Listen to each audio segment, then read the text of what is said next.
Well, that was a bummer.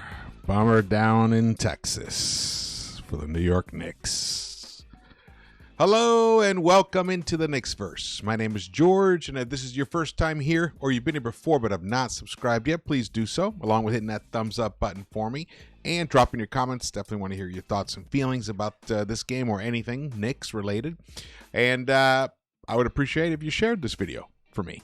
That would be wonderful. We are very close to 9,000 subscribers, so at this point, could use all the help I can get to reach the 10K mark. Tonight, unfortunately, was not the result that I was looking for at all.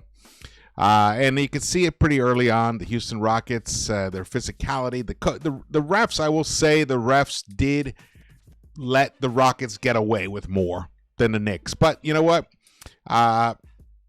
They established the physicality, and the Knicks didn't quite match it. And then when they tried to, they got themselves into some foul trouble. Karl-Anthony Towns picked up his fourth foul early in the fourth quarter, I believe, and third quarter. Actually, it may have been even the second quarter. But he did a good job of recovering and not getting fouled out of the game. But it kind of like just sucked the defensive energy out of the team itself, and the Rockets just kept hitting unexpected buckets. Fred VanVleet, who had been struggling all year long, of course, against the Knicks, of course he's not going to struggle. It's typical. Everyone wants to get up to play against the Knicks, and it worked this time. Unfortunately for us, let's see. Wait, where were we? Yeah, there we go. Just want to make sure. Yeah. Towns had he had 3 personal fouls in the first half. All right, so he did pick up that fourth. It was in the third quarter. Man, there's a lot to talk about. I do have highlights for you guys. We'll get into it. Let's get into it right now. Here we go. Knicks went down to Houston to battle the Rockets. They lost 109-97. It's kind of hard to even look at that final score, that they're down 12, but it seemed like they were like down 10, 12 for like a majority of the game, but they were able to cut the deficit down to 1 with just about 4 minutes left, and then they were able to kind of recapture that and get it down to 1 with about 3 minutes left. And then I will say, even though you're going to look at the stat line and you're going to be like, George, how could you have an issue with Brunson's stat line this game? The guy was unbelievable. He gives you 29 points, 8 assists. How can you have an issue with it? Well, his late game execution, when you're the point guard on the team and you're playing from behind, you have to be near perfect. And he was not. He had 3 shot attempts in that key stretch there between the 3-minute and 1-minute mark. And he forced a couple of them. Unfortunately he was able to get Karl-Anthony Towns a nice clean look from 3, but he couldn't sink it. If he had hit that 3, this could have been a very different game result. But he wasn't able to do it. Now you have to ask yourself, all right, well, maybe was it possibly because Tom Thibodeau chose to play Brunson the entire second half? That's right. He played him and OG Anunoby the entire second half. That's intense for Game 6. It's just Game 6. Now, I get it. Cameron Payne was out tonight, left hamstring strain. But you know what? You have Kolek out there. I know. I mean, he came out. He's the only one who scored from the bench. He made a 3-point shot. Now, defensively, is he a liability? Yes, he is. But, how else can a guy learn if he's not out there? When is there a right time to learn? This is the kind of game. You give him out there. And Sims also, even though you'll look at the plus minus, and this is again, during that period when Sims and Deuce were out on the court, the Knicks were able to kind of claw away at that deficit. However, it wasn't efficient. It wasn't pretty. It could have been better. It could have been twice as good. The Knicks could only score, 19 points in that third quarter. They held Houston to 20, but they couldn't really capitalize on it. 19 points, and that's when the game was lost. I mean, they started off rough in the first quarter, but the game was lost in that third quarter. Deuce could not hit the side of a barn tonight 0 for 9 for him. Probably his worst shooting game as a Knick in at least 2 or 3 seasons. I can't even remember him being this poor. 0 for 5 from the three-point line. Committed 3 personal fouls, no rebounds. He did get 2 steals and 2 assists, but 0 points. So the bench, 0 for Deuce, 0 for Sims, who for some reason he got a rebound, nice offensive rebound, was close to the hoop, decided to dribble it out.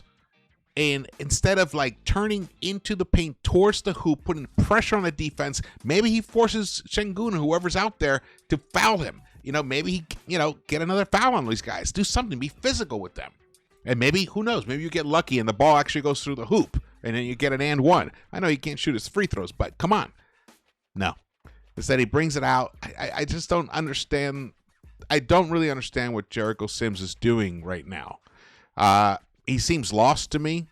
He seems, and I tweeted this out earlier, I don't know how a guy like him could be playing as the understudy, as the understudy on this team to Mitchell Robinson and Isaiah Hartenstein and not learn anything. It seems like he hasn't learned a thing. He's the same guy, physical, goofy guy that he was when he was a rookie. That's very poor development on his own part. I don't necessarily blame the Knicks for that. That kind of stuff is on the player. He's got to show us something. At this point, I'm going to advocate for Ariel Hawk-Porty to be out there. At least, even though that one dunk that got called off in that Cleveland game, that would have been nice. Some kind of physicality like that in this game, when the Rockets were all over the place. Now they have young legs, they have great length. They put length on Brunson. They put Amen Thompson on him, and he was definitely able to disrupt him, especially in the late game. There were times where he was just. I hate to say it because it reminds me of flashbacks of our former number 30 on this team, where he just, instead of just, he got his guy beat, go up for the shot. Then instead he tries to get closer and closer and closer and closer to the hoop, and then boom, a wall collapses around him and he's got nothing. And then it's kind of late and he kind of just chucks a ball up. We got nothing out of that. I think he's going to be very disappointed with this game for himself. It's unfortunate that after a game like they played on Friday, the Knicks could not put together another good game like this. They're unable to string successive games together right now. Now, the schedule is weird, I will say.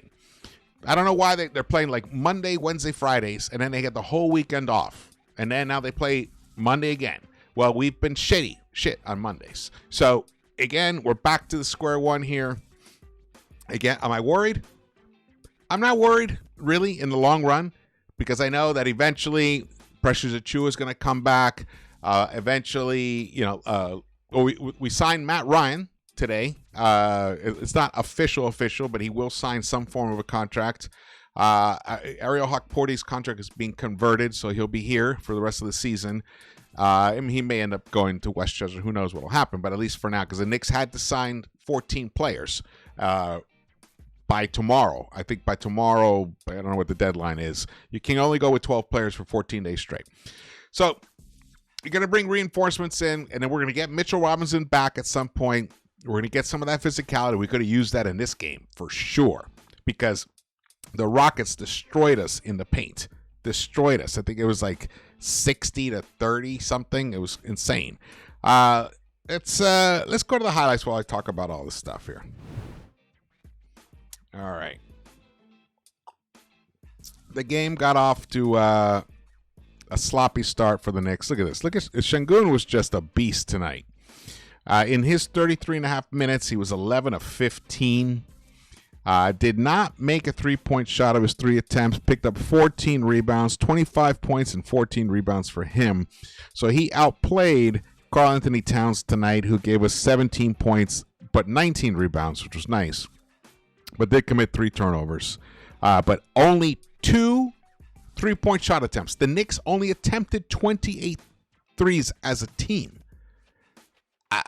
Honestly, I don't get it. Like, everybody knows about it. We've all been talking about it. And then they go and put up 38 3-pointers against Miami, and then 43 pointers against the Pistons. So you think, hey, that worked. Why not keep doing that? No. We just decide not to. I don't get it myself. Anunoby was amazing from the 3-point line. He hit 5 3-pointers off only 6 attempts. He could have had like 3 more attempts. Maybe he hits 2 of them. I mean, he's just on fire. Mikal Bridges, 3 of 8. Brunson only attempted 4 3-point shots. Of his 24 shots, it took him 24 shots to get his 29 points. He only attempted 4 3-pointers. He hit 2 of them, which is great. But Deuce was 0 for 5. And Josh Hart, 0 for 2. Josh Hart passing up open looks once again. Open looks, he's passing up. Brunson shot for the night, 37.5%. The Rockets had 1, 2, 3 guys shoot over 60% tonight. Amen Thompson, 5 of 8. Fred VanVleet, 8 of 13. And Alperen Sengun, 11 of 15. That is some amazing efficiency right there. Wow. So here you can see the Knicks are kind of struggling. Now we cut the lead, the deficit to 6. Thinking, okay, maybe this is a sign of good things to come. But then Reed Shepherd drills a clean 3-pointer right there. They get the night. Oh, the Rockets. It's a little fast break for them. And Thompson just scoots right around. Is that Kolek? That was Kolek. Here's Kolek in the game. Here's the 3-pointer he hits. Nice. Okay, so he made up for that atrocious defense there. Look at this. Boom. That's Jabari Smith. Yeah, it's his only 3-pointer he made. But you can see how they kept snuffing out any attempt that the Knicks were making to go on a run. So they're beautiful. OG right there. We were down 12. OG cuts it down to 9 with 4.5 left in this second quarter. But look at the rebound. Look at the offensive rebounding. We got destroyed on the boards. The Knicks only had 39 rebounds tonight against 50 by the Rockets. That's a minus 11 for the Knicks. And offensive rebounding, I mean, we did recover. We had 13 versus 11 there, but we also had a lot of missed shots to rebound. A lot of missed opportunities. That was the play I was talking about before. Oh, no, that wasn't the one. Nice recovery from Deuce right here. All right, here we go. Side step. Nice. Again, still, now it's 10 points. Like, we could not ever really put pressure on the Rockets enough. Here's one of the 2 3-pointers that Brunson made. Good. Now it's a 7-point game. I think we get this bucket here. Yes. And we cut this deficit down to 5 at the half. So you think, okay, nice.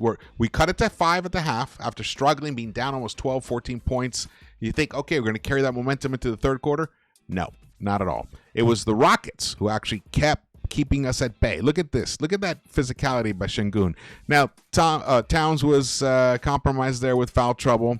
And at that point, Thibs was probably hesitant to bring in Sims too early. But right here, you're thinking, okay, here we go. Look at this hustle. Look at that. Towns. Nice right there. But good. Now, 7-point game. Wide open Brooks. 3-pointer. Sengun. And now they got OG on Sengun. This was a killer. That was a killer. That was Red VanVleet. That was a really key moment in the game right there, too. So we get a nice loose ball here. OG, beautiful. He doesn't make it, but Brunson's able to finish right there. Clean it up. Reed Shepherd, he looks tiny out there to me. I mean, he's like, shout out to him for fucking balling out there, but he looks tiny to me. He's going to have to get a little bit stronger. So here, Brunson hit, that's his second 3-pointer, and that's it. He doesn't hit another 3. He hit that in the third quarter. He doesn't hit any 3-pointers in the fourth quarter. I don't know why Thibs didn't run the high pick and roll with Towns. Often towards the second half of that fourth quarter, it was Josh Hart who was the one setting the screen. And I don't see the value in that. Maybe to get a shorter guy on him or something. I don't know what was the thinking behind there. Nice. Now it's down to 4. Here you can see we're going on a nice little run here. Now here we cut it down to 3. Macau missed the and 1 there. It could have been down to 2. But look at Sengun. Just the physicality. A nice little turnaround, little hook. All right, we get the offense, the defensive rebound here. Brunson brings it down. That was a crazy, miraculous shot he made. Now we're down just a 1-point deficit with 5 minutes left. But look at this. Sengun would not let the Knicks take the lead of this game. Here we go. As Breen called out, the patience that Josh Hart shows when he's in the paint is tremendous. Connected there. And this wide open shot. Why was Josh Hart over helping in the paint there? Leaving Jalen Green wide open on the perimeter. Here we go. This is finally a nice little execution there. But look, 2 minutes left, 3-point game. Could not score right here. And then they come down on a fast break. Amen Thompson delivers. So now it's a 5-point game. Nice. Here we go. Cut it down to 3. Here's a moment where you desperately need a stop. You must have a stop. But Mikal Bridges got totally fooled there. Shout out to Amen Thompson for tricking him there. All right, there it is. The Knicks just could not pull it together tonight. If you can tell, I'm disappointed. I'm disappointed. This is a game they should have won. I don't care. I don't care what the excuses are. I don't care who's hurt or what and this and that, whatever. Third game of a road trip. I don't care. They had an extra night off in between. These guys should have been sharp. They were not. They were not sharp. They shot 38.6% overall. They shot better from the three-point line, but only took 28 attempts. So their entire game approach, game management was fakakta. You know, it was fucked. You know, it's like, what's the deal? What is the deal? They put up 60 shots inside the arc. 60 shots inside the arc. Insanity.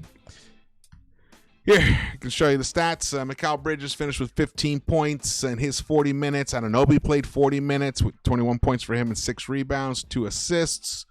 Towns, 17 points in his 32 minutes. It would have been nice to see him out there longer, but the personal fouls definitely impacted that. 19 boards, that's huge, because tonight was a night where Josh Hart did not get his double-digit boards. He did not get 10 or even 9. He got 4 rebounds tonight. He just seemed to be constantly playing catch-up tonight, trying to I think he was over-helping. He seemed out of position often, especially on that three-point shot attempt that you saw that Jalen Green hit there. That was just a killer backbreaker for us. He's down in the paint helping out when there's already 4 other Knicks down there. It's like, what are you doing? Get out on the paint. If you're not going to get a rebound, get out on the paint. Get out on the perimeter. You know, Brunson was the high scorer, 29 points, but it took him 24 shot attempts to do that.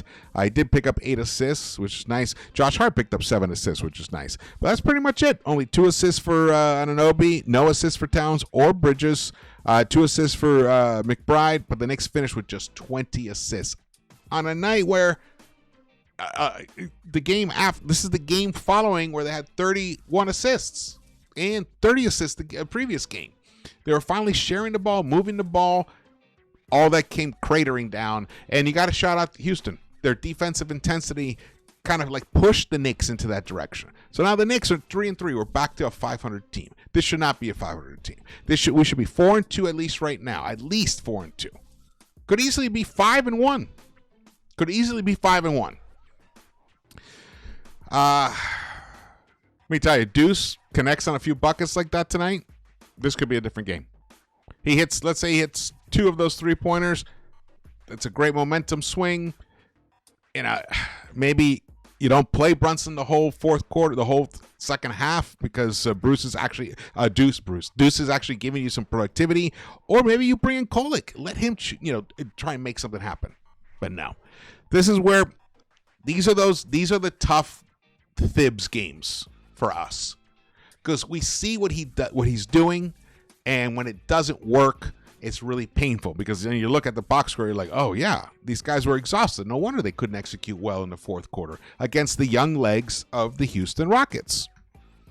And look at the plus minus. You can see Bridges a minus 21, Towns a minus 26, Josh Hart a minus 20. Now the reason why Anunoby and Brunson are, single digit minus is because they were on the court out there with Deuce and Sims when they made that little bit of a run. And the Rockets missed shots too. Let's just put it that way as well. But look at their bench. Their bench gave them 30 points tonight. 30 points for their bench. That is outstanding production for them. 33 minutes from Amen Thompson.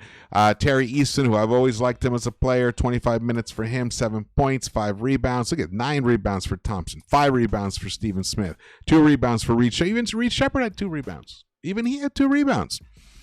Jabari Smith, who is a fabulous player, fabulous young player, was ineffective tonight, and that might be the Mikal Bridges effect right there. 7 points for him. Dylan Brooks, 13 points, 3 rebounds for him, 4 of 9. The Rockets shot almost 49% from the field, but only 24.2% from the three-point line. This was a game the New York Knicks could have won even when they didn't play their best. That's what I'm looking for now. I'm looking for a team because that's what the really great teams can do. On nights when they don't play their best, they don't have everything working, they can still figure out a way to get the W. Tonight did not reveal that. Tonight revealed a team that is still trying to figure it out and maybe trying things they shouldn't try at certain times. When you look at the play-by-play right here, it's hard when you look at the highlights because they only show you selective ones. But yeah, at 4:38 mark, when Hart hit that driving layup off of a Brunson assist, the score was 93-92. But then Şengün turnaround layup there, boom. Now it's a 3-point game again. Towns misses the 3-pointer. Anunoby fouls. I forgot who he fouled, but he fouled somebody. I think maybe Jabari Smith. And then that crazy 3-point shot that Jalen Green hit that Hart was out of position for. Now it's 98-92 with 3.5 minutes left. But Bridges comes and hits that nice corner 3. So now you go, okay, 3-point game. 3 minutes left. The Knicks have been coming this whole time. Maybe they can finally get over the hump. But this is where it breaks down. The Knicks call a timeout. Or actually, the Rockets call a timeout. Then the Knicks call a timeout. And right after that, Jalen Green misses a fadeaway jumper. Rockets get the rebound, though. And then Josh Hart creates fouls. They get the ball back. Eason comes in. He misses his shot. Anunoby gets a block, but the Rockets get the rebound, but they turn over they get a shot clock violation. Now it's 2.5 minutes left. 2.5 minutes left. Knicks are down 3. Here's where Brunson comes in, forces the shot, a fadeaway, turnaround fadeaway, blank. Then Jalen Green gets a rebound. Terry Eason gets a reverse layup, 2 points, and now it's 100-95. Bum. Hart gets another drive to the lane. Boom, cuts it down to 3 with just 1 minute and 51 seconds left. It was a 3-point game. It was right there. But then you saw that devastating Amen Thompson driving dunk to get it back up to 5 minutes with 1.5 minutes left.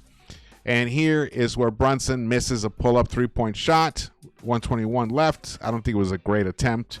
Şengün gets a rebound, and then Jalen Green hits another huge. So Brunson misses his 3-point attempt, and Jalen Green hits his. So now it's an 8-point game, 105-97, with 58 seconds left, and that was pretty much it because then Brunson missed a driving layup.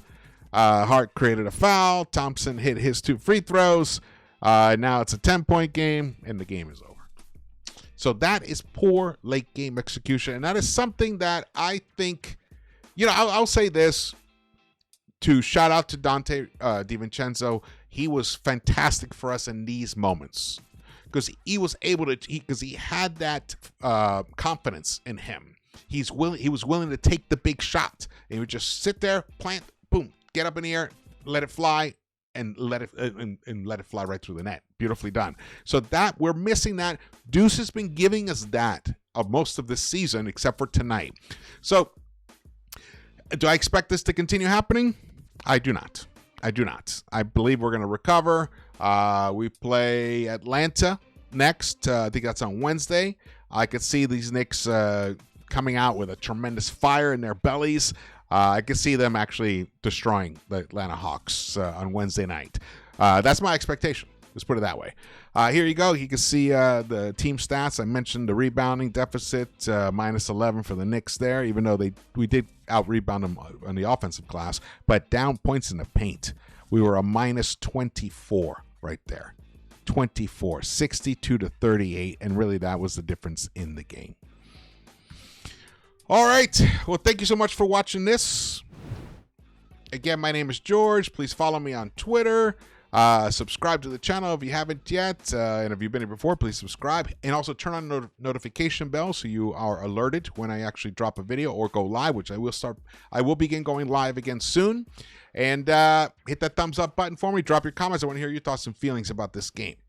And I will see you around the Knicks-Verse.